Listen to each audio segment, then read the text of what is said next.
तन्हाई में हर को छॾींदो वञे पियो, पंहिंजी राह हर को मटींदो वञे पियो।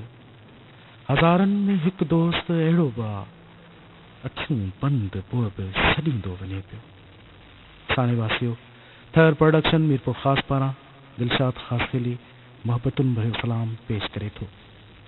दोस्तो, थर प्रोडक्शन मीरपुर ख़ास पारां अॼु असां लाइ खणी हाज़िर थिया आहियूं मरहूमा फौजिया सूमरो जे यादगार गीतनि जे ख़ूबसूरत एल्बम सां गॾु हिकु सची कहाणी। जी हा, ॿाराड़ी जे ॿिनि प्रेमियुनि गुल्लू ऐं राणीअ जी कहाणी।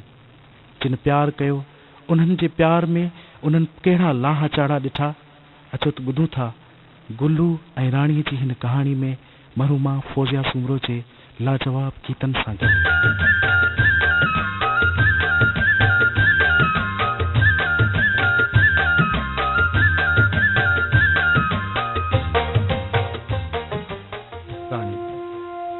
राणी मानी खा केसी ताईं ईअं बुख में गुज़ारींदे, केसी ताईं अखियुनि मां नीर वाईंदे, केसी ताईं दिल खे जलाईंदे, केसी ताईं तड़पंदे। मानी खा तूं मानी खा। जेसी ताईं हयाती आहे परदेसीअ जो इंतज़ार कंदसि ऐं उन लाइ दुआऊं घुरंदसि। मां हुन जो सॼी उमिरि इंतज़ार कंदसि।